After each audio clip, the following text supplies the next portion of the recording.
this morning I was doing dishes and I thought, I'm going to see Alwyn. And then I laughed. And why did I say that?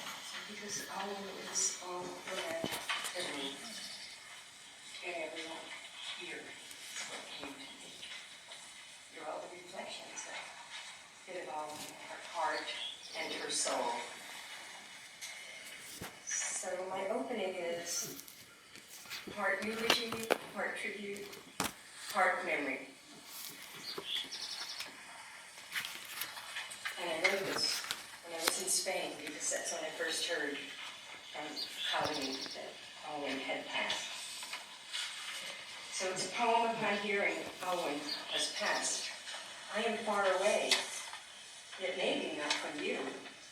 Your last breath across an ocean waves its way to me, rippling through decades of knowing you.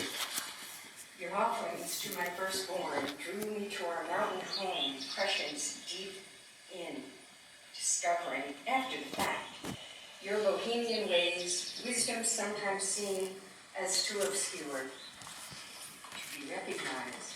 But recognize it, I did, becoming friends and confidants soon after our meeting. Your poignant, melancholy life, filled with awareness, though often eluding you, was never far from the heart that you gave to the world. Your full choleric heart fired deep within for a world lacking justice, critters and the earth itself. My sons were not the only ones to learn from you. I liked your anachronistic thoughts. I didn't even have a TV at the time. You showed me I could paint. Visiting often the home of you and your cultured and idiosyncratic mother gave insight to how you became you.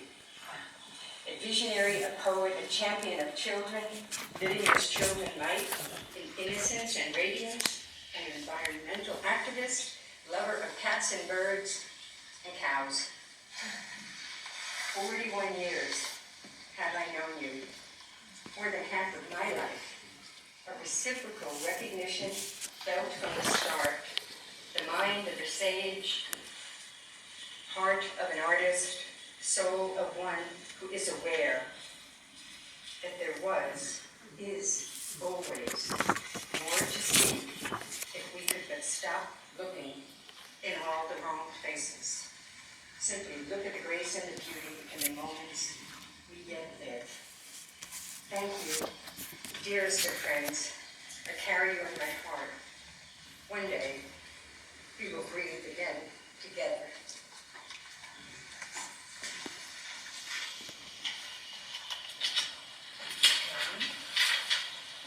Some of you know, Alwyn left a bit of instructions for today's service. Not surprising. And she wrote her own treatise on gratitude, which Paula will share with us. My name is Paula Markin, and I only knew Alwyn for 30 years. But I was her, she asked me maybe 10, 12 years ago if she ever needed help, would I help her with her business affairs, so on. And a couple of years ago, she really started needing that help.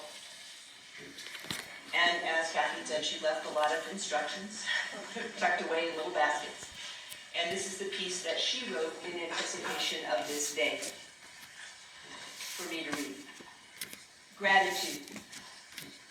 Immense gratitude for the beauty of the earth above all, and for its message, the message of a creation beyond our human comprehension. Glory be for the mystery of what we do not know.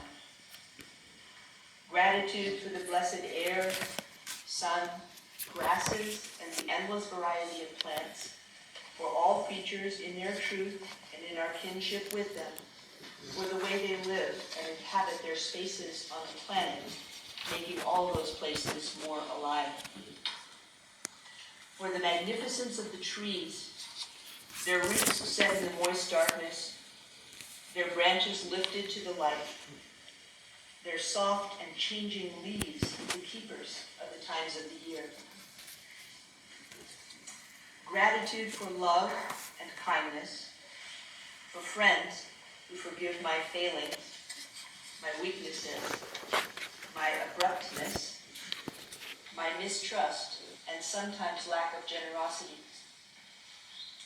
Gratitude for my animal friends, especially those I have lived with, for the way they have watched me, come near me, been with me when I could not be with human companions or did not want to be.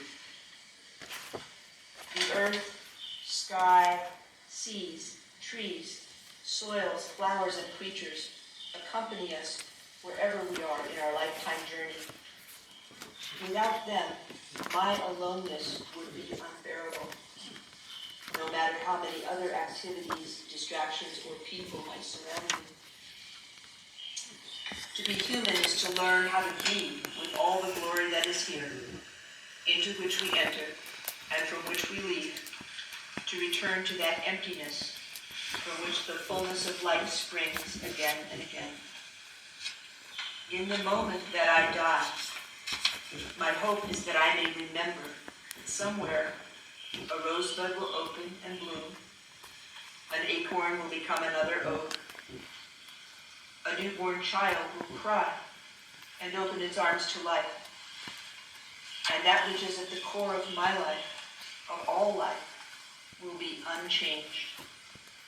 The circle unbroken, the fragments coming together, the suffering redeemed in an emptiness that is also full.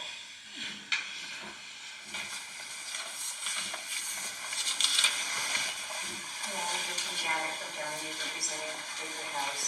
Just a few things from